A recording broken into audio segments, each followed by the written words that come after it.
Yes, people, welcome back to Let's Talk Premier League. Sorry we're a bit late.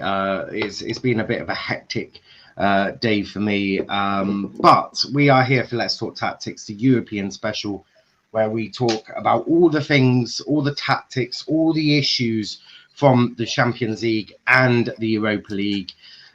This week, obviously, as you saw on Monday, me and Gini did the Premier League ones. This week, obviously, now is Champions League. I've got the Champions League.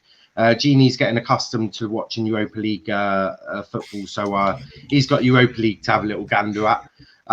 But we'll get into that. But before we start all of that, make sure that you leave a like on the video, subscribe to the channel. Plenty, and I mean plenty of new stuff in the pipeline. This summer is going to be amazing. I can guarantee you that. So many videos. Tomorrow we've got Formula One qualifying at 12:45. I'll be joined by Sauls and Charles, I believe, for that one. That is going to be absolutely brilliant. But yeah, let's get into it. We're going to start with Chelsea Porto because that was actually there was a few issues with Chelsea, and I wanna highlight them. I've got arrows, and you know how I all do this. So obviously it did finish Chelsea 0, Porto 1. But the first picture I want to look at is this one. Now, Mason Mount has a shot. Now, if he thinks about it a bit more clearer, he would probably do the pass to Pulisic, who is then almost one-on-one with the goalkeeper with a better angle. That would be what I would be doing if I was Mason Mount. I'd be trying to hit that to my left, allowing Pulisic that time, that ability that he's got to then slide it past the keeper, because this was very early on in the game as well. I think we're talking the first 5-6 minutes. The time is in the corner, but I can't see it because it's covered by live. Obviously, that won't be covered on your end. But very early in the game and not picking out the right pass. And Chelsea did that a couple of times in the game. As I'm sure you can imagine, Chelsea attacking. It does give them a bit of a nosebleed when they score more than 2 goals. Which is why when they played Crystal Palace, lots of nosebleeds. But yeah, that was just something I would have done. I think, well, not me personally. I don't think I got the ability to play Champions League quarterfinal football, but my brain is telling me that's what I'd be doing. But obviously, very difficult to do that. But the second one I want to pick at is Mendy, right? I get he's a fairly good keeper, but what this is absolutely horrific. He is playing out from the back here. Now, instead of picking out a blue shirt, to which there's plenty, he passes it directly to a Porto player. I'm not sure what he was thinking. I think he may have slipped or misjudged the sort of pass, but that is criminal, especially in Champions League quarterfinals. Very, very, very lucky not to be punished for that. And against different opposition, you get punished like that, right? If that's a City or a PSG, a Real Madrid, you're getting punished by that, right? That's a cast iron fact. So playing out from the back is all good, but when it goes wrong, it can go very badly wrong. And another prime example, the way the defenders did get back, I think Aspie was one who sort of got the striker a bit confused, a bit of under pressure there for me. Joe saying Chelsea smell like poo. That's brutal. Big up Daniel, like and share this brilliant channel. Absolutely do make sure you share the channel on all your socials. Go retweet my last retweet. Tell people that we are live. The next one I want to look at is this one. For me, again, it's not picking out the right pass. You see Mason Mount is in acres of space all by himself, right? But Kante decides to go down to the right with Havertz, but really it's one cross the park ball to Mount, who both arms are up. He's begging for that ball. Because then again, another one-on-one situation. Chelsea could have been 2-3 up by half time, and I think that's the difficulties that they had. They were defensive, but they had opportunities, and they didn't take them. They could have really put the game out of sight for Porto in the first half. Again, just not picking out the right passes, and that's surprising from Kante there. The next one, look how much space Pulisic is in. Defenders have lost him. He is now on the centre circle by himself. But if you watch the game, you'll see that the shot goes well wide. Pulisic didn't have the composure that you require from someone who's going to be putting that into the back of the net. He scuffs his shot. It goes well wide, and Pulisic ends up on his ass. Right? That's not the composure you need in a Champions League quarterfinal. Imagine if it was still 0-0 and this was their best opportunity, right? Because in some games that could be your best opportunity against a Madrid, against a PSG or a City. This could be your best opportunity of scoring, and he just again a lack of composure there. Now looking a little bit defensively, obviously a lot of them were sort of attacking, sort of not picking out the right passes, but getting into the right spaces. That has to be said. They were in the right spaces. This is a defensive look. They've got two defenders. Well, they've left two Porto players unmarked in the centre of the box. Right, that's going to ask for a problem. They're lucky that didn't. Obviously, neither of them got a great. Well, they got a header on it, but Mendy has to save it, I believe. But the issue is you've left two unmarked, right? There's two unmarked, and that's too easy. That is far too easy for Porto to get a chance.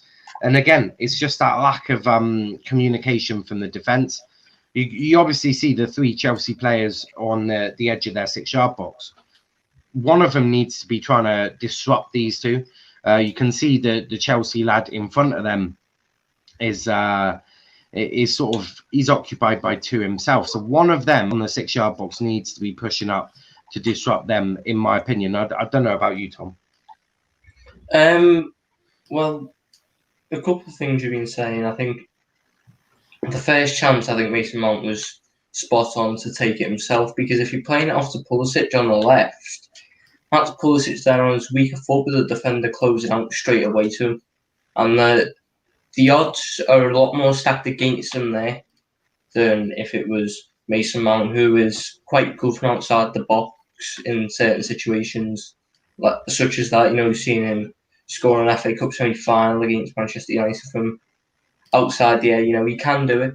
But with this one, I think number 10, is that Pulisic again, is it? Yeah, that's Pulisic, yeah. He needs to drop into the penalty spot. You're defending the lead here. It doesn't look like from the scoreboard, but aggregate-wise, you're defending a lead. You need people to do their defensive work. Pulisic, even if he doesn't win the header, even if he's just there and he gets battered over to the ground while he's challenging for a header, he's put him off. Yeah.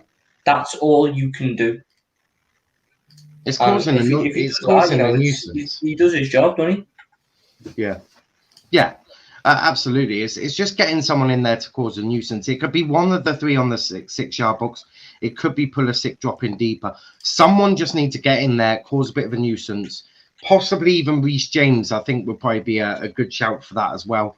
Allow Thiago Silva. I think Thiago Silva was looking at Reece James, so it must be something that Reece James has sort of maybe switched off, not gone to close him down. Something, but I know Thiago Silva looked quite pissed off that shot was even allowed to happen. This next one. Now, he does pick out this pass. That is precisely the pass they're picking out. But just look at how much space he's in the Porto defence there. Obviously, they're not as quick as Kai Havertz. Kai Havertz is very quick, but the Porto defence just lose him. But again, Havertz needs to just be calmer, be more composed, and to slot that shot in. There is definitely a lack of confidence within this entire Chelsea. Well, the new boys, obviously, Havertz and Werner. It's a lack of confidence within them too. And the last picture I've got, Chelsea was very quick to do, to be fair. Again, very similar to this one here. So they've been warned about defensive abilities already. This time they again allow someone the space on the penalty box. Yes, they're closing a bit deeper. And yes, it is a beautiful shot it's a beautifully taken shot. that Mendy has no chance of saving. But again, if you're in there causing nuisance, and that guy highlighted in the circle can't do a bicycle kick, or however he kicked it, it was a scissor kick or a bicycle kick, one of them two, right? If the defender's in there, if someone's in there causing nuisance, he can't do that because he's most likely also going to kick you in the head, which is straight away going to be a free kick, and that's the end of that. Obviously, very late in the game, but Mendy, even though he was beaten, he was absolutely furious that obviously he conceded. Because for keepers, they love clean sheets, don't they? I think as well, it's probably annoying the fact that it was a preventable goal. You know, if his players had just got onto it quicker, it don't happen. Yeah, I totally agree. But yeah, as I said, Chelsea was quite easy to do. It was quite a quick one. As you can imagine, quite a defensive performance from Chelsea, but they did have their opportunities. On another day, maybe they get a goal. But it's just about the decision making in the final third. That just needs a bit of improvement, and that will come with time of sort of. It's not even under Tuchel really. It's just them as people. It's just them as players. Just Havertz need to have more composure. And then yeah, it's one of them really. Big up RJ in the chat. Obviously, he'll be here for the United show at 10 p.m. Big up to Dom. Hello, fellas. Big up to yourself, mate. Big up to yourself. It's Friday, then Saturday, Sunday. What? It's you're hello. Gini, you're gonna get us copyrighted for that singing. What a song! Yeah, that's why I read it. I'm not singing, and also there's absolutely no way I'm singing on a live stream. Fucking, I'm in a chat with Dom and Gini and Russ. One of them fuckers will clip that. So I'm never singing on a live stream because I know that one of them wankers most likely. With Ross, you don't even need to sing it. If you have your face in such a position where it could be mashed over someone singing it, you're done for. Yeah, that is the danger. Big up Craig, cracking show. Cracking show, guys. Where's Gini? Is he wiping the I'm snake? here. Fucking hell, Dom. Oh my god. Oh Jesus. You know what I feel like now? I feel like when Ty was sat there when Claude held that comment. I've read it before he did, and I know he shouldn't have called. Jesus. I just put them on, but I'm never going to finish the sentence. Jag, I'm joining you. What's up? Big up to little Marwan. Another one from RJ's, I'm believing. But if you're new, make sure you smash the subscribe button. Plenty of new stuff coming up in the summer, as I said. And tomorrow we've got Let's Talk Formula One. That is going to be fun. We've also got a checkered flag show. I don't know where I got the inspiration for that name from, but it's someone out there. But Gini, you're going to take us through Arsenal now. They had quite a sort of good start to the game, didn't they? Yeah, brilliant game for Arsenal, beating the racists. So that was fantastic. But here, obviously, it's 4-0 on the day, 5 on an aggregate. Here's the first goal. It comes from a sort of Slavia Prague mistake because Arsenal put the pressure on. That's what I thought they were fantastic at. They properly went for Slavia Prague. They seem to have a different mentality of when that disallowed goal came, they kept going, stayed on the front foot, which is unlike Arsenal. I see them go into the shell a lot. But it was a really, really good Arsenal performance. This ball was headed out. So for me, he's just got to hoof it. He doesn't do, and 2 Arsenal players are on him like a rash. It's Xhaka and Partey. It's the two. Well, Xhaka played left back and Partey was a DM this game. So they've shut him down. So that the only place he can go is back, and it puts them into trouble. He gets tackled here, and Slavia Prague don't get out. as you can see here, the ball got switched. I just want to highlight this man all game, Callum Chambers. For the first 3 goals, he was involved in them all. Obviously, he's a player that's been frozen out. He went missing for a whole couple seasons, and he's back playing right back, and he's playing it really well. Since I watched it, Gini, FYI, I think he had a long-term injury, bro. Oh, did he? Yeah, I don't. No, it's just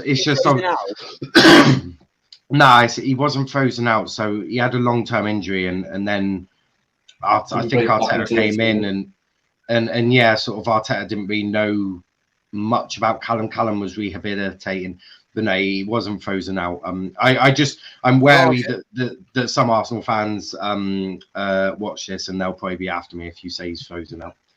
Oh yeah, well, it's good to see him back. Obviously, he's not played in an Arsenal shirt for over a year. So yeah, he plays a little reverse pass into Lacazette, which the defender's not got out. So it's a great flick from Lacazette into Smith Rowe. If you look at the Slavia Prague defense, I did the Slavia Prague 1-1 game. They held a very high line. Arsenal pinned them back. The Slavia Prague are playing 5 at the back here. That's fine. They've got 4 midfield players. These are my problem. What are they actually doing there? You've got Smith Rowe in bags of space, and they're all ball watching. I get what he's doing because he's trying to intercept the pass going to Lacazette. These 2 are ball watching. That's not good enough. One of them has to get tight to Smith Rowe and close him down. Smith Rowe, who's a breath of fresh air on the Arsenal pitch, does really well. They have got back, but again, it's so easy. Smith Rowe only has to take it past him, and he's got all the space to pass it into for Pepe, which is what happened. Smith Rowe knocks it through his legs, and Pepe gets put through. So it's brilliant work from Smith Rowe, but defensively for Slavia Prague, I think it's pretty poor. As you can see there, he's got past him. They haven't got this man's not got out to him quick enough. And Pepe slid it through. I think the keepers forgot where his net is there because there's so much space to hit that in to the near post. So that's 1-0. Here again, I obviously spoke about Callum Chambers, thought he was very good. This is Callum Chambers again on this right-hand side. You can see Smith Rowe's making that run, but there's 3 Slavia Prague players around him. None of them follow him. Not one of them. Callum Chambers has got all this space. I don't know where he's looking at. He's not even looking at Callum Chambers, so he realistically should be pressing that ball. But realistically, that defensive line is a joke. It was in the first leg. I thought their defensive line was really bad, really poor, and that's disgraceful. They got 1 centre back, they got 3 left backs, and they've got 1 right back. So unless someone can tell me what they were planning to do there, I'll never know. It looks like one of Tom's FM sort of formations. That they work though. Just slander them, but they work. No, I'm not slandering them. I'm just saying that clearly the Slavia Prague manager watched the World Draft and was like, "Fuck it, I'll do a bit of that." if he'd watched the World Draft, he would have picked your one. My one was simple but effective. It's safe to say you're both not on my level. Anyway, Chambers. You had to resign after anyway. By the person above you. That's for another day. Genie. Dom's saying, Genie, that bedroom looks familiar. I don't know. It doesn't, because this isn't even my bedroom. It's just a spare room. So he's been confronted there. Callum Chambers. Oh, so that's where you take Dom when he comes over. No, man. Right, can I just allow Callum Chambers in peace, please? You can. Callum Chambers runs into here. You can already see Smith Rowe's off. As we've already pointed out, that ball's so easy. Tom could have played that, and he plays hockey. That's a great ball from Smith Rowe. From Callum Chambers. Smith Rowe's in. On my knee. He's got Saka as one pull back, and Pepe is the other. He ends up knocking it back to Saka, and a penalty was given. No complaints about the penalty. I don't even think Slavia Prague have complaints about the penalty. I just wanted to say, very critical, but in Lacazette's run-up, he always stutters. I think the keeper's always hinting which way he's going to go. Lacazette has a habit of this, and I rate it because it's good. It's a good penalty take, but you can already see the keeper's leaning towards that side, and Lacazette's looking, so Lacazette's only going to place it that side. But it's hard to say a penalty, so I'm not going to dive in too much on that. Again, Callum Chambers, move starts from him. He's got it on the right side. He's got so much space, so that's the problem. Last time, in the picture we looked at before, they had 3 left-backs there. In this picture, they've got 1, and he's playing as a left wing-back. So I have no idea what their managers told them this game, but he should be getting sacked. Chambers, you can already see that ball's there, easy, or he can just run with it around the outside, but he's still got that player to beat. It's so simple. There's so many players crowded around this area, and you've left one who's Saka, who's a brilliant player, all that space to run into there. It's criminal.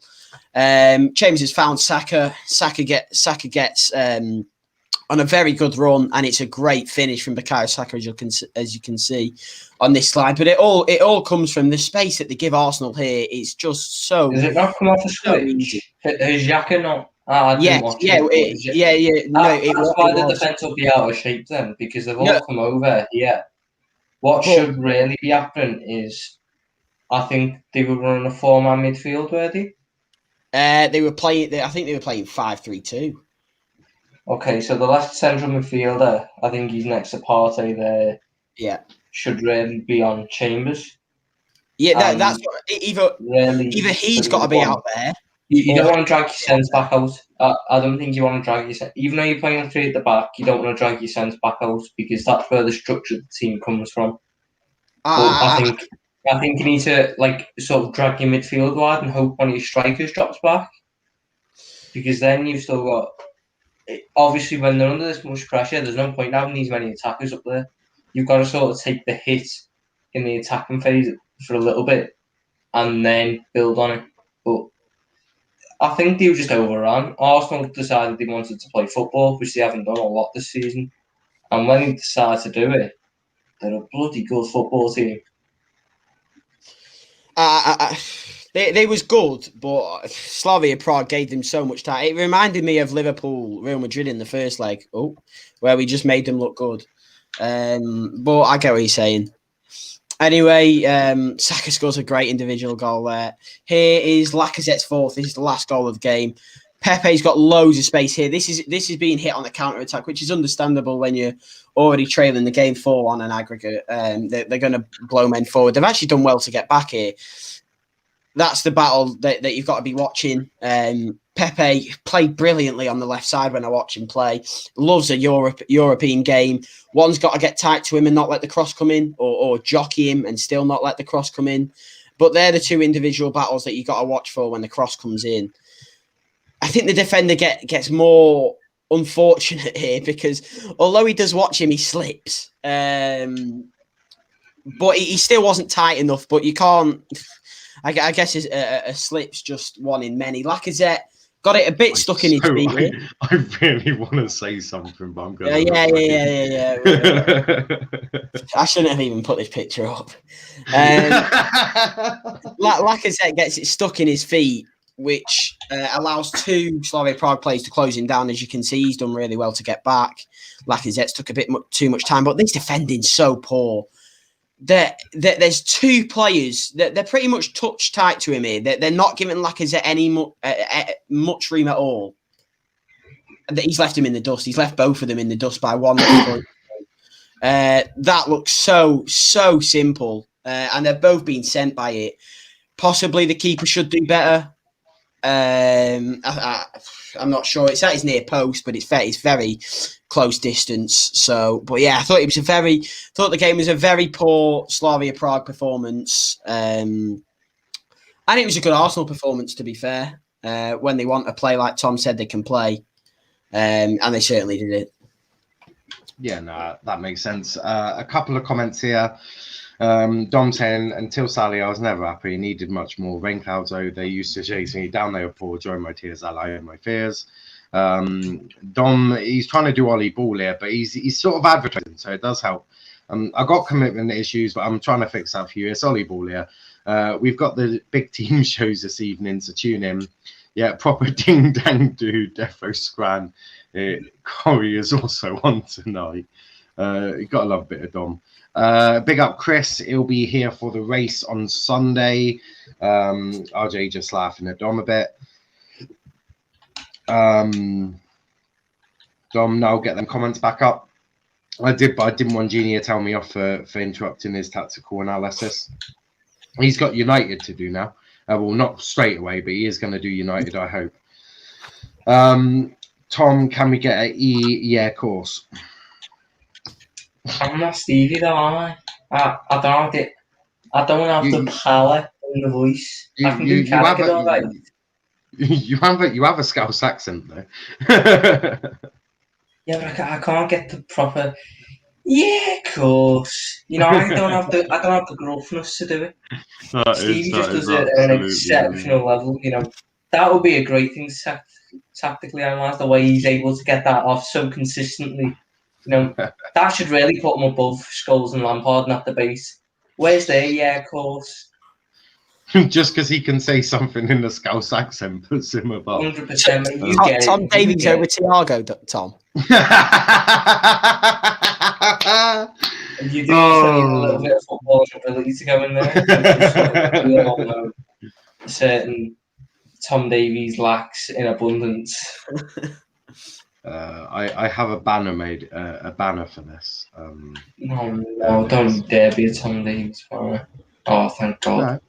I swear, if I ever see anything to do with Tom Davies on this channel, No,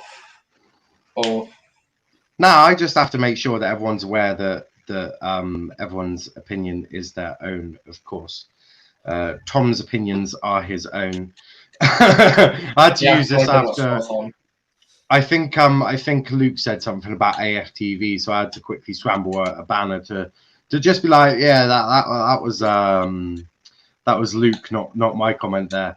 A couple of comments before I do Liverpool. Oh, actually, yeah, I'll do Liverpool. We'll leave Man City because I've added some things in there, which is quite funny. Keeper looks like Cal the Dragon from Dom. His last one is, my opinion is Gini has pure girth. Gini, if you can control Dom, that would be wonderful. Dom saying Tom has the length and RJ is Irish. Gotta love it. It never attacks me. It's absolutely brilliant. And don't you dare, Dom. Or I think it's because I've got the power for timeout. And Luke saying, I stand by what I said. I know you do. I stand by the fact that I had to make that banner quite quickly. But if you haven't checked out one Arsenal fan putting 2 United fans in a spliff and smoking them, go check out our Europa League match reaction last night. Oh my God. I've never seen 2 people putting a spliff by one person and smoke, but that's probably how I describe it yesterday. Luke did a great job. But yeah, moving on to Liverpool. Yeah, it was such a good performance. We sort of do. We have to tactically analyse what happened. Obviously, as we all know, the score. There's no before you do the actual important stuff. There's no tactics to analyse unless you can tactically analyse how the fuck we've managed to miss 7 clear-cut chances, even though we've got the Premier League top goal scorer. I've got some of them. Yeah, don't worry about that. I've got that planned. But obviously, as we all know, it finished Liverpool 0, Real Madrid 0, 3-1 on the aggregate score. I just want to say, Gini Wijnaldum, he actually did some good things in the game that I will pick out for you as well. But the first one I want to talk about is, Tom, can you explain to me how Salah doesn't put this in the back of the net, please?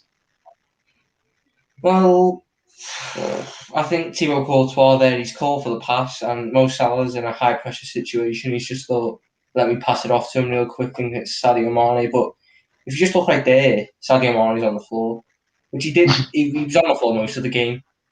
Been on the floor most of the season, to be fair. But I think Mo Salah was just trying to get an assist there, try and look good for the cameras. He's passed that directly to the keeper. No, mate. I'm pretty sure he's just looking for that assist. No. I watched the highlights. He definitely. Honestly, mate, I'm sure he was just trying to get an assist. But T-Report. No. I'm absolutely. You're the referee. You can back me up here. If an opposition player calls for the ball from the team. It's a foul and an indirect free kick. So he really should have had an indirect free kick. So I hope you go through this on ref talk because that's a disgraceful. But the be all and end all, the greatest right winger the world has ever seen, should put that in the corners. The best winger in Premier League history. Yeah, apparently, can't even put it in the corners, just straight at Courtois, because apparently that's going to work. I presume he was trying to get it through the legs. The second one I've got Firmino. It's a crossing for Mane. Firmino shows about as much determination to get in there than you do Tom wanting to talk about Liverpool at the moment. So, yeah, if Firmino... Ask me how he's missed that. There's like 3 words. It's just Firmino. He hasn't even missed it. He's not even bothered to try and get the ball. He's missed the ball, and he's just he's just having a little jog. Obviously, Firmino was not paid to run. That would be far too much. So Firmino, obviously, Carrillo, false number 9, inverted fullback, flip flop, Brazilian samba, tippy tappy, header, smiley teeth. So I don't expect him to score goals. That's not his role. Yeah, but Firmino definitely should be trying to put a bit more energy into trying to get onto the end of the ball. All it takes is one little flick and you might actually get past Courtois. The third picture I've got is Nat Phillips really fucking up on the halfway line. He loses the ball here. Nearly concedes goal, but he's like... Yeah, of course, Nat Beckenbauer here nearly loses the ball. Well, he actually did lose the ball and they nearly scored. Luckily, I seem to remember I was told that he's good enough to start for us next season. I don't think I ever said that, but I know who did. No. We know certain man of Silly. I was told I was stupid for wanting Joe Gomez to take his position back up in the team. Yeah, it's pretty bad. Yeah, there's a player there, as you can see, intercepts ball. Luckily that Kabak and Alisson were on top form. Alisson actually had a fairly decent game. No dramas from him. The next one I'll talk about is what a tackle. Absolutely perfectly timed tackle on Milner. Never have I seen... That just makes it look even worse. He's scissoring our midfielder. Oh, do you not like a bit of scissoring? Not when it's Casemiro and Milner. Well, not this one. It's okay because the next picture I've got shows it in a better angle. Here's a close-up. To be fair, you've got to give Milner a bit of credit there because he's played the pass. He's managed to get the pass off, which is brilliant. Yeah, Robbo didn't like this tackle too much, did he? I'm pretty surprised. I thought it was a good time tackle, to be fair. I'm joking. It was a bit reckless, a bit out of time. Next picture here I've got is Mane. Believe it or not, Mane doesn't put this in the back of the net. Don't worry. I can explain this one. This one's very simple. He's had a hair transplant recently, so just stop it there. Last year when he was, flying, his hair was more slicked back, more aerodynamic. Now it's holding him back. He can't get as much pace. What's he supposed to do? He can't get as much kick. That's why he's missing balls by inches. It's unlucky. Hopefully, when that hair grows out and he gets used to it, we'll have Sadio Mane back. You need to email that excuse to Jurgen Klopp because I feel like he would like to use that. It's better than the rain and the wind, that's for sure. Gini is putting up some sort of image on his camera. It's a light. Is he trying to wave the white flag? No, Gini. I've got many more pictures. Picture here. It's just a bit of a better example of Mane. Look, it's the aerodynamics of it. He's flying there. He's probably offside. When he had the transplant, no, he's onside, just onside, yeah, but he's onside. No. If he didn't have his air transplant, he would have ran a bit too early. He's onside here. But what can we do? Whoever recommended him to have that air transplant has blood on their hands. They're at fault for our entire season. Liverpool fans saying that Mane was world class. Picture here, Gini Wijnaldum does actually a bit of skill on a football pitch.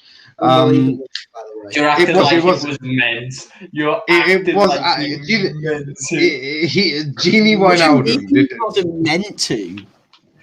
Mate, what did Gini Wijnaldum do that game to A wonderful deserve bit to of stay skill. on the pitch? That No. bit of skill. We're talking about the skill, not the game. We're talking about the skill. What Yeah, a piece just of the skill. skill! If you can't, Do you have the picture when he managed to blaze a simple cutback over the bar? we're talking about the skill. You 1 hide minute. from the facts. Hey, You have Tom, I've got plenty of pictures.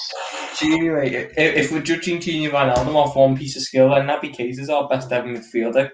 Because remember 3 years ago, we're when he analysing nutmegged down Ross Townsend with that this piece of cutback. skill. We're analysing. Okay, and the the ball next to Mane. Have you not got the I ball was- to Mane? 1 minute. You lot are in a bit of a rush because here is the ball to Mane. Gini Oof. Wijnaldum actually looking for a forwards pass. Oof. He actually did it, which I was quite surprised about. What a- And this is the bit Tom wanted. This is Gini Wijnaldum blazing the ball over the bar. All on his own. That's a tough finish, by the way. That's a good finish. A tough He did. finish. A tough one. I don't expect him to score that. It's in near post. I don't expect him to score that. I do. He's a bloody professional footballer playing in the Champions League. He's 12 yards away from goal. You can't look at the missed chances. You've got to look at the skill in the middle of the park. Mate. Exquisite pass.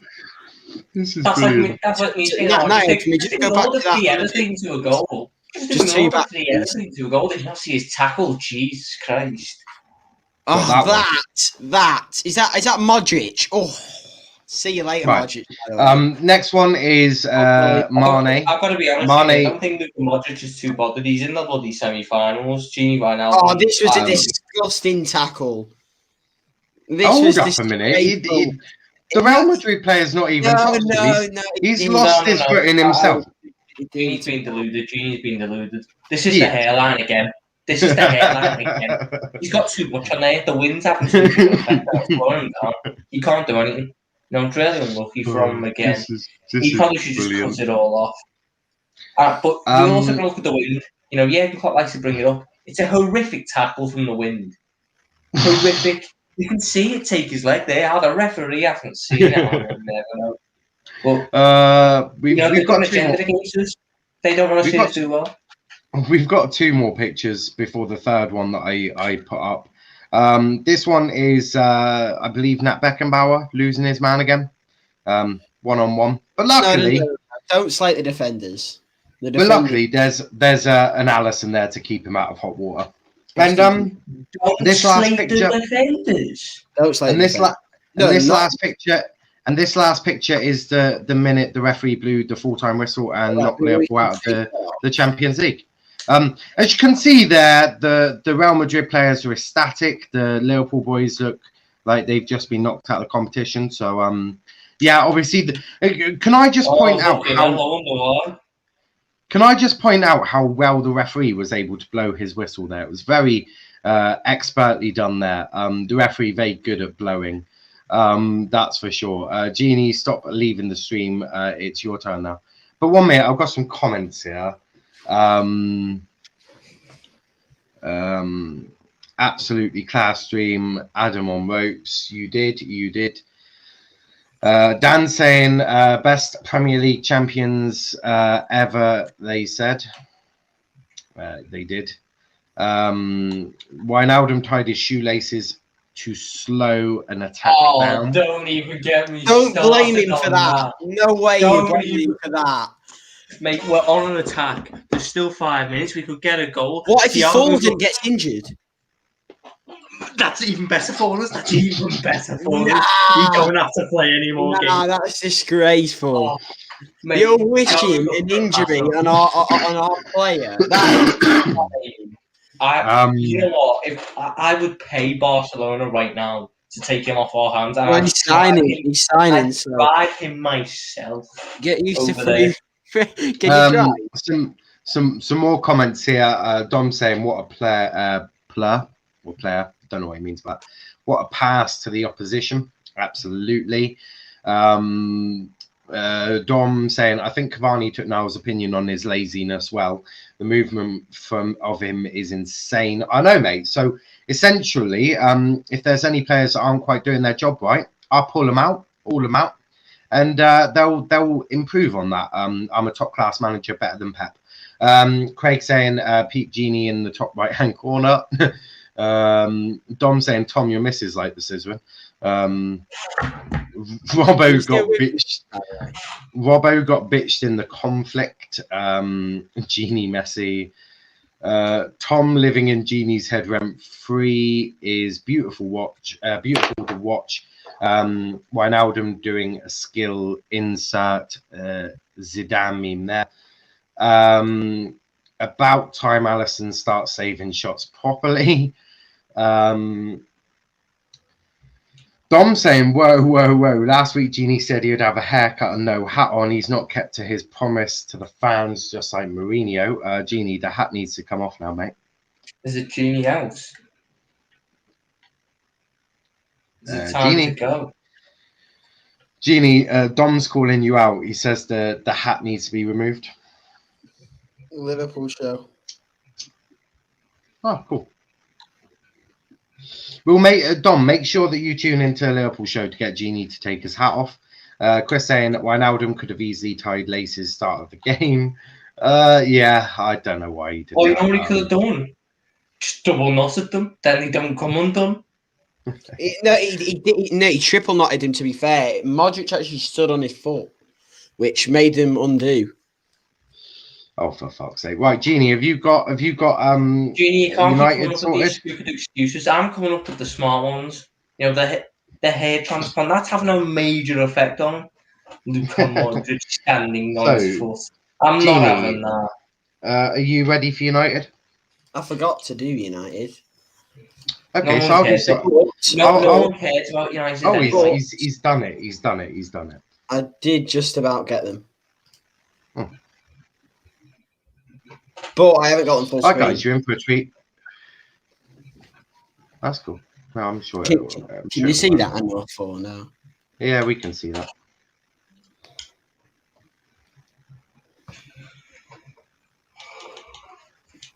Are you ready now? Yeah. Well, I have added it in. Oh, okay. Well, here's the scum. Getting a fortunate win against Granada. Oh, fuck off, Genie. Genie, try and do this properly, or I swear. No. I come to where you live and kick you in the bollocks. No, I will. Is right. that a threat? Are you threatening one of our co-hosts? Because I'm joining him with this bloody Genie. How are you doing that? Nothing Genie Wijnaldum. I'd rather play Leighton Clarkson. Tom, I'll kick Genie in the balls. You take Wijnaldum. I don't want to take Wijnaldum.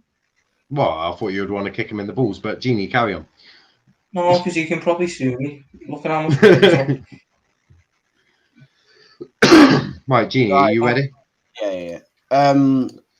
Right, so the ball's played here from Alex Taylor. I didn't watch the game. Possibly Bruno. I don't know who's played it. That's Tellez. Right. I know Tellez is on the ball, and I know Pogba's here, but I don't know who's played it into him. But Tellez has somehow got the ball on the left side.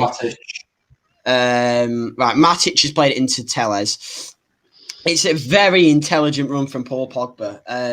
You can see there's the line. You've got all this space there to run into. Fortunately enough, if Pogba's on his day, he's world class, and Pogba was on his day. So he's made the run there. Tellez has got his head up, found the ball. So it's intelligent play from both of them. Tellez was actually involved in both of the goals. So possibly had a good game. I'm not sure, but it's a good run from Pogba. Tellez plays the passage you can see there into all that space that Pogba found. It's a perfect way to go from Tellez. It's exactly where Pogba wants it. This header is actually a very good header. To be unbiased, it's a great header for Cavani. He's not being picked up in the middle there. Cavani's got all that space to take it down and finish it. And to be fair to Cavani, he doesn't even take it down. It falls to him perfectly, and it's a great volley from Cavani. He's got the finishing aspect of his game. He's got the intelligence aspect of his game. He's a top player. I'm not sure why PSG let him go unless they couldn't sign him on a contract. But it's a very good goal from United. An intelligent bit of play from all three players there, because that's an intelligent, very good volley. I just wanted to touch on United's shape. Now, United play a 4-2-3-1. This game they played a diamond. Right. Well, if you can see on the next pictures, they're in a 4-2-3-1. I don't. Why? Where was Fred playing? Right side of the two in the middle. So you have Matic holding, Pogba, Fred with Bruno as the cam. Right. Well, all these usual formation is either 4-2-3-1 or 4-1-2-1-2. He did do it quite fluid. So sometimes you'd see Pogba go on to the left, Greenwood come on to the right, with Fred sort of acting as that double pivot. United switched between the two. They went sometimes they win the diamonds, sometimes they win the 4-2-3-1.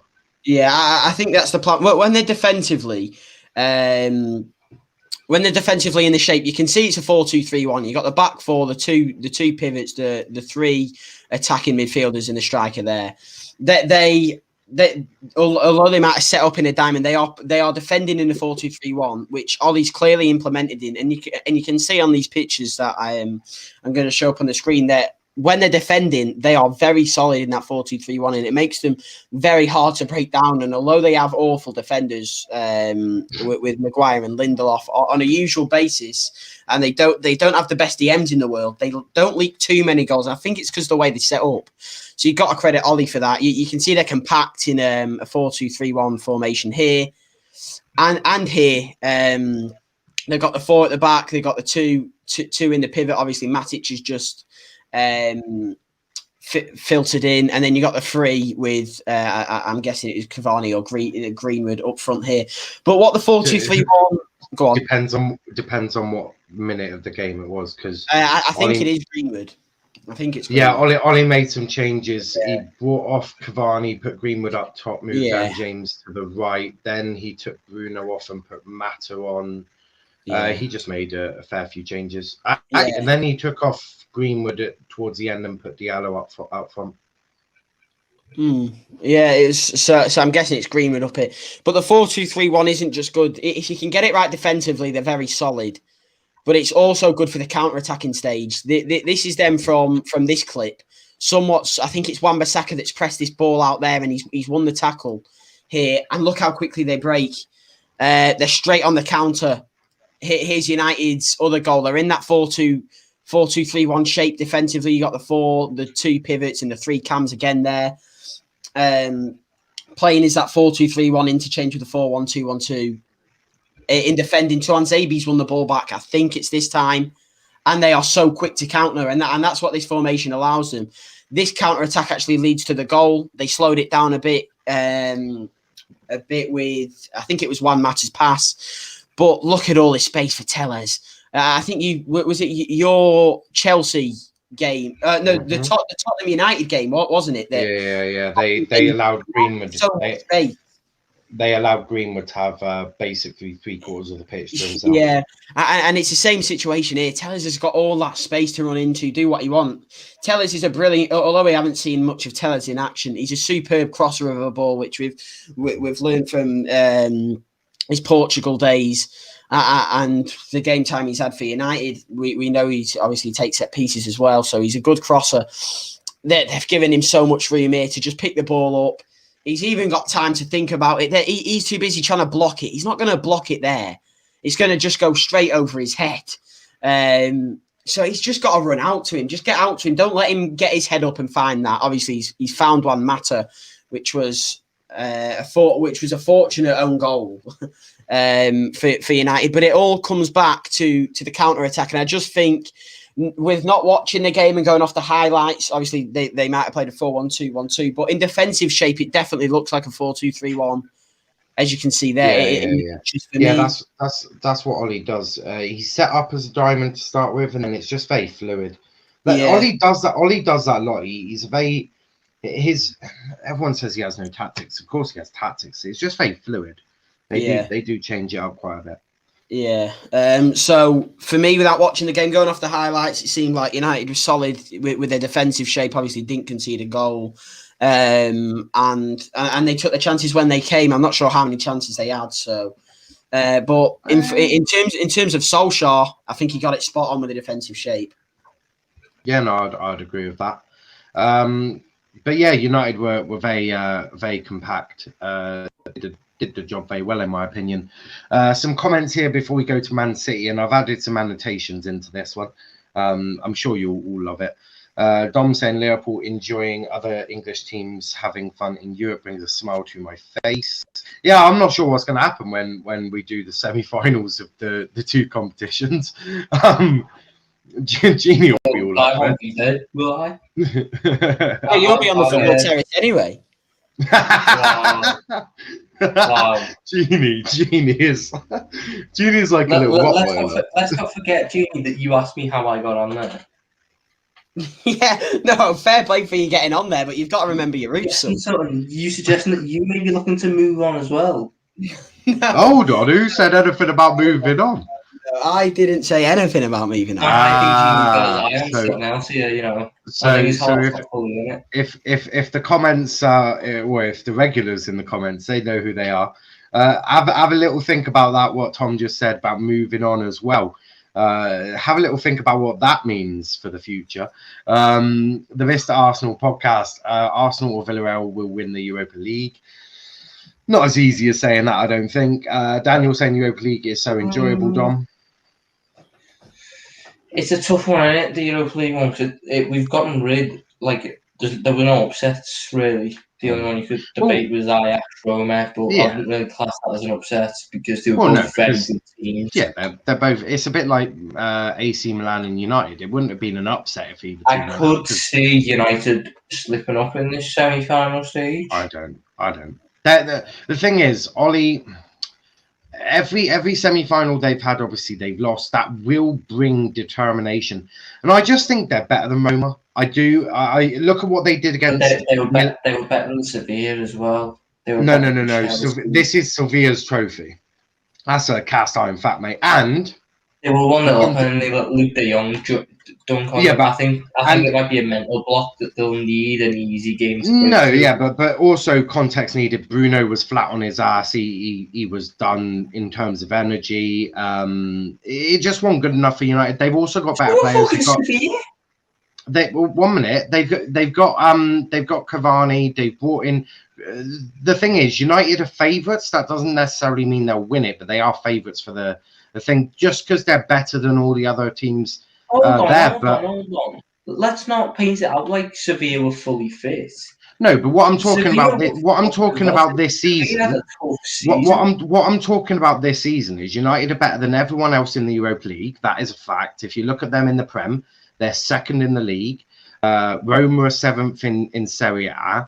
Villarreal are probably, I think, 4th or something in La Liga, and Arsenal are somewhere. I think Arsenal are something like 16th, 17th in the Premier League or something like that.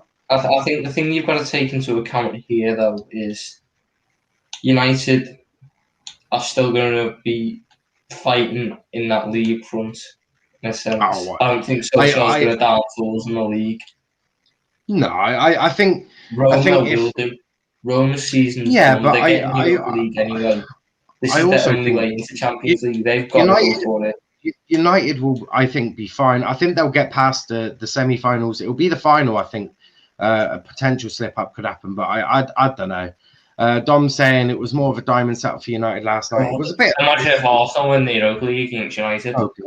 I don't think Arsenal are getting past Villarreal, if I'm being perfectly honest. I think Unai Emery's just... Villarreal have got some class players, so I think Arsenal may be... Arsenal some class players? I don't think they do. Kyle Saka? Overrated. Wow. Souls is seething right now. I firmly believe that. Very hyped up. You believe Saka's overrated? I believe he's hyped up, yeah. I want more from him. The thing is, I want to see him. 1 minute. I want to see him with better players, Because right now, I want to 1 minute. I want to see with what I want to. Yeah, Gini, you sound different. I think Arsenal may be. Hold on, is that you? Who's listening? Right. Who do you think it is? Well, I muted him. But no, basically my theory is I want to see Saka with better players because right now he's surrounded by shit. So of course he looks Yeah, but very he's good. making the shit play better. That's No, my no, look, he's good, but I don't know if he's as good as people are making him out to be just yet. I want to see more from him. I do. That's like me saying I want to see Greenwood play with worse players. No, I think the thing is, if Greenwood breaks into United and does well like he's looking at doing in the last half of the season, that's a better achievement than being surrounded by shit players, because of course that just makes you look better than what they are. Who is Mason Greenwood's competition? Daniel James. Cavani. If we're talking, Greenwood plays on the right. No. 1 minute. Greenwood is a striker, but he has been put on the right because he's the best one in the team at doing that job. The thing is, United have sort of neglected the right wing for so long that basically Greenwood's had to come in and do that job on the right wing. If you look at all of Greenwood's youth career, he has predominantly played as a striker. He's only on the right because there was no one else there. You can see that Ollie's trying to move him into that central positions now because he's getting that game time ahead of Cavani and Martial. Over their careers, that Mason Greenwood has had a better career so far, has shown more promise, has had a better career. I think if we take the first half of the season has been very difficult for Mason. Of course it has. But look at last season, he broke onto the scene very well. He's starting to become his normal self. 1 minute, and he's 1 minute, and Mason is now starting to get back to his normal self now. You can start to see that. Look, I just don't think I want to see more from Saka at a higher level. I don't think Arsenal. I think personally, Arsenal may actually be bringing him down because I want to see Saka in and around better players. That's just my honest point of view. But some comments here. Daniel saying, if we are ever in Europa League again, I'm not watching. Roma will beat Manchester United and will win the Europa League. Saka's had a more impressive career than... 1 minute. Roma just mind their own business. There's the advantage. No, look, I don't think Roma will beat United. I think Roma, they're good, but they're just not that good in my opinion. Mount is clear. Niall is our version of Johnny. No, I mean, I'm being honest. What I'm saying is that I want to see Saka playing with better players than he is at Arsenal. That's just a fact. I want to see Saka doing that. I also don't think Saka... Everyone's making out that Saka's going to win by 6 Ballon d'Ors. That's just my honest opinion I don't think he's had a more impressive... Bukayo Saka's had a more impressive career. I'll disagree because if we look at what Mason's done in a year and a half, compare that to what Saka's done over 3, they're pretty close. So that for me says that Greenwood is having a better... Saka weren't playing last season. Saka was injured all last season, so you write that one off. Well, the thing is, Greenwood is still... realistically had 2 years. Greenwood's had a year and a half. Bukayo Saka has made it off. He's bailed and Greenwood's stats and Greenwood's stats are better than Saka's. Because I know all the Arsenal fans love... 1 minute. Everyone loves making out that stats are important. You could just comparing the two. Greenwood is doing better, in my opinion. But we need to move on to City because I've got a Chelsea. I could say in that situation that Bukayo Saka's been playing left back, so Bukayo Saka's defensive numbers are better. We're moving on because I need to get City's done before I got Saka, Chelsea. who's carried Arsenal from mid-table mediocrity. Greenwood Saka's job. Greenwood would do the same in that job. No, he wouldn't. Yes, he could. Yes, he would. But we are moving on. I've got City to do. And I've also got a Chelsea show in about 50 minutes. So we need to keep this moving. The next one we're doing is Dortmund versus City. That is Manchester City, of course. So obviously, as we all know, Dortmund lost that game 2-1, 4-2 on aggregate. The first picture I've got is Jude Bellingham's goal. Look at the space this kid is in. Absolutely unbelievable. Right, Gundogan needs to be dropping deeper and marking sort of Bellingham. You can't allow Bellingham to have that much space. He is a top player, in my opinion, and this is sort of what he does. He does get Gundogan on the back of him quite quickly, but he still manages to get past Ederson, which, you know, is not great defensive work from City, but there's no surprise about that. Bellingham, a top talent. The next one I want to look at is this one. Obviously, you've got a congested 3 Dortmund players and 1 Zinchenko. Zinchenko does get the header, and the keeper actually does have to make a save, but does a fairly good job at keeping Zinchenko out. Another one of the crosses was this one. City did flood a lot of crosses. I see another one the keeper had to do. And yeah, so look at that. The keeper's having to tip that over the bar. And yeah, one the greatest from City. Defensively, not great from Dortmund either, but as you can see, the keeper really did keep them in there. The next one I want to talk about, obviously, me and Dom looked at this on Restview yesterday. And yeah, if you're in Tom, we looked at it yesterday. We don't agree that it's handball, right? It's come off his head. No, it's not handball.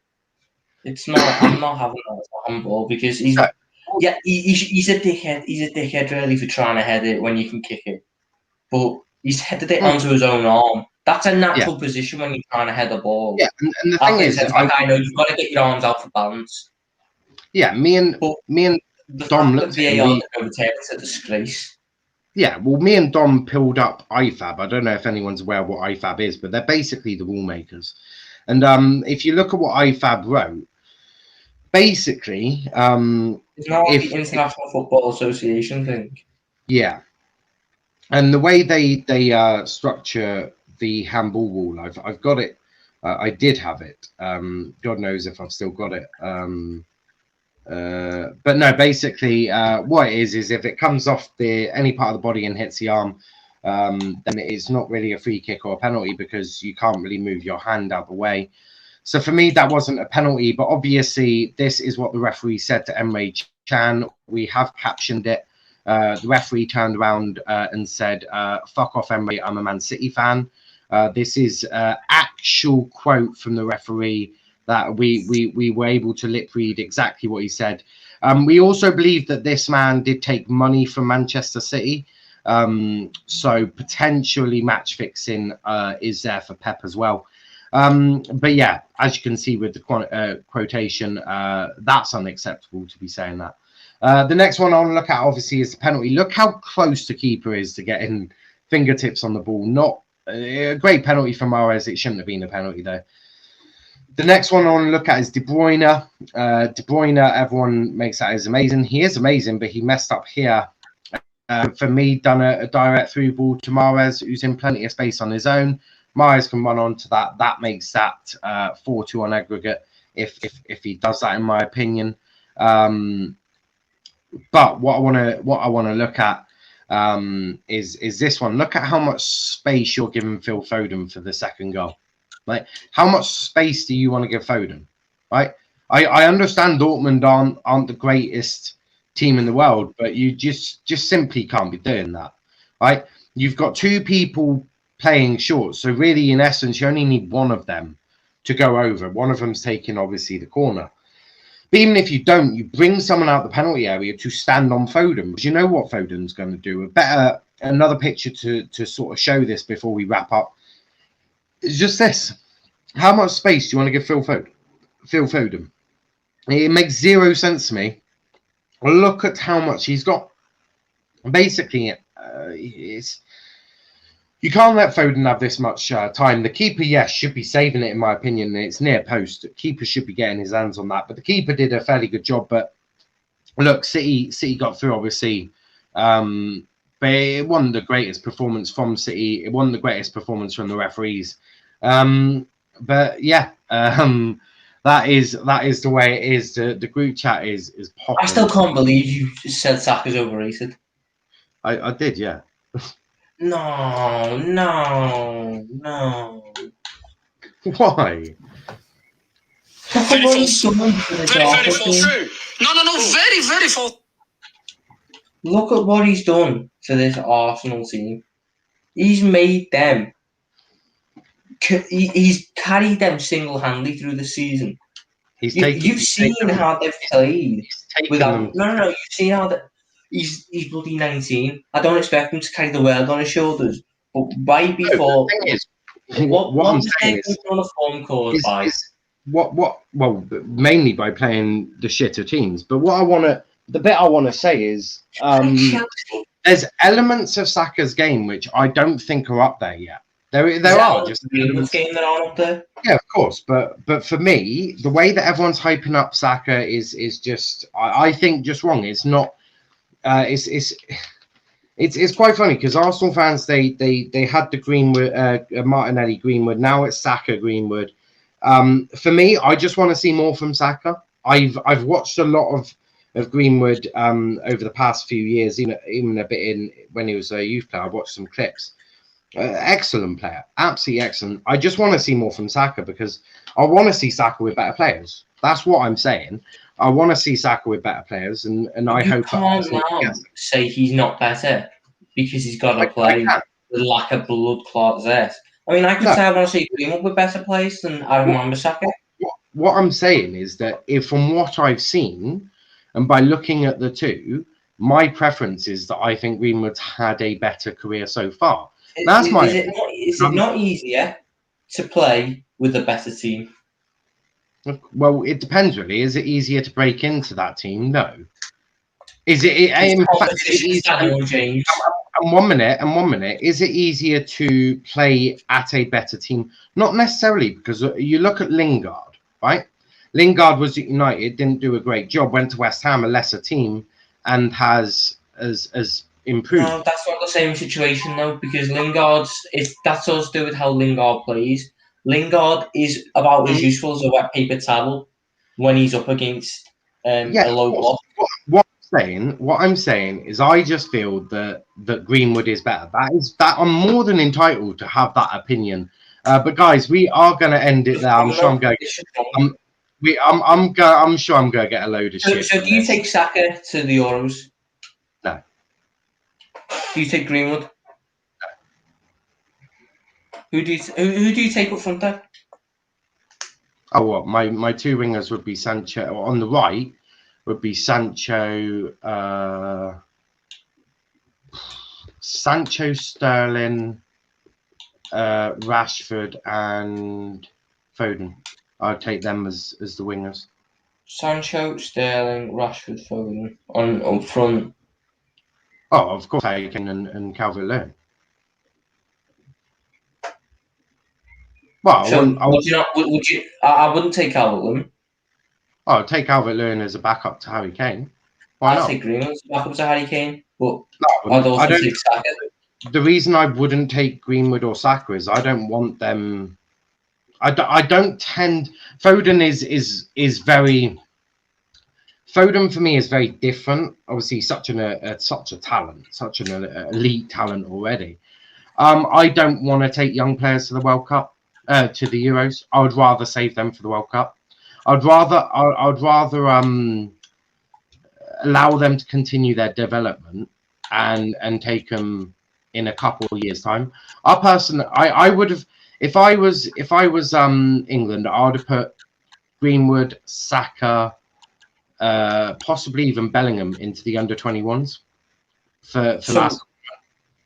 So you'd rather this is the best chance we've got in a tournament because. Got to bear in mind the World Cup. We've got like the South Americans coming in. I would disagree. This is our best chance at a tournament win. Yeah, and I want to take a mixture of experience with youth, but I don't want to be taking Saka or Greenwood. Sorry, but Bellingham has to go. Foden's got to go. Saka's yeah. got to go. And Greenwood's got to go. I'll Them definitely four have to be on I'll, that plane. I'll definitely take Bellingham. I'll definitely take Foden. But I wouldn't take Saka, and I certainly wouldn't take Greenwood, because last time we took Greenwood, he had that issue, right? And also, I don't think Greenwood's form this year sort of deserves a call up. I don't. I think if we're looking, if we're we need a goal, at the Euros, you're relying on Dominic Calvert-Lewin, who has one of the worst conversion rates in the Premier League. Well, no, I'm relying on Harry Kane, to be brutally honest, but. But you know the chances will fall to Calvert-Lewin. That's how it goes. So I'd rather take Greenwood, who is a clinical finisher. Look, there's arguments of taking both. I don't think I would, but I certainly look. Saka Would can play I? left back as well. You have to take Saka for his Oh versatility. no, I wouldn't do that. I'd take two left backs. So I'd take Chilwell and Shaw. I'd take two left backs. Chilwell. I am a firm believer. I don't take utility players. Now, if I'm taking Saka, I'm taking one minute. If I'm taking Saka, I'm using him on his preferred position. If Shaw can't play, I play Chilwell. My two right backs would be Trent and Wan-Bissaka. If one of them can't play, so let's say Trent can't play, Wan-Bissaka goes in. I don't like this whole Saka at left back. Doesn't work for me.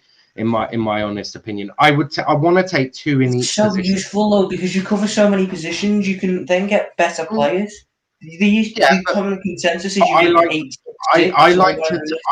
like to take two players for each position, right? But the thing is, what I'm saying is, I personally wouldn't take them. Would I be angry if they went? Well, of course not, because they're still a talent. I just personally wouldn't take them. That's just my thought process on that. I think they've got to be on that plane. I wouldn't take Greenwood. I wouldn't take Greenwood, and I certainly wouldn't take. I wouldn't take Greenwood. I wouldn't take Saka. I would take Bellingham because I think he offers quite a bit, and he's been very good this season. I also think there's an element of tiredness. I think Saka is almost on his knees now. He is very tired. Greenwood very similar. I want to take the players like Sterling, who's had that. They've got experience, and they've not played an awful lot of games. You look at Sterling; he's sort of been in and out of the City team, hasn't he? So I want that freshness going into it. But guys, we are going to end it there. We will do a whole Euro preview, picking our teams and all of that. Me and so do you take Bellingham?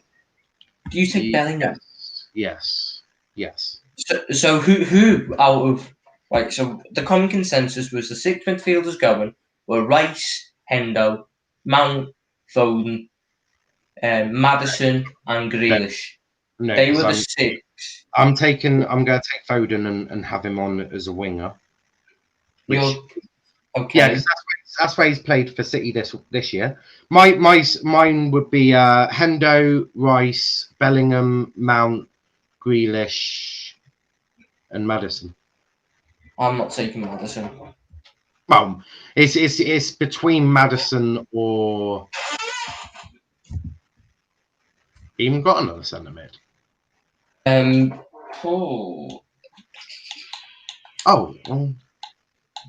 Oh God. James Ward-Prowse. Oh yeah, you could take. No, to be fair, I wouldn't actually be upset taking Ward-Prowse. I wouldn't, because I think he could. In some games, he could do a good job. And if there's a free kick towards the end of the game, I know exactly who I want on that free kick. So I wouldn't be actually angry at taking Ward-Prowse. But we'll have all of that coming up after the season, before the Euros. Measles, I'm presuming Tom will want to join this as well, where we'll be picking our own teams ready for the Euros. We'll do it before Southgate announces his, so that we can get our thoughts in first. But a big up to everyone watching. Make sure you smash the like button, subscribe to the channel with notifications on. I'll be back in 35 minutes with the Chelsea show. Plenty to talk about. But until, thanks for watching, and we'll catch you in a bit.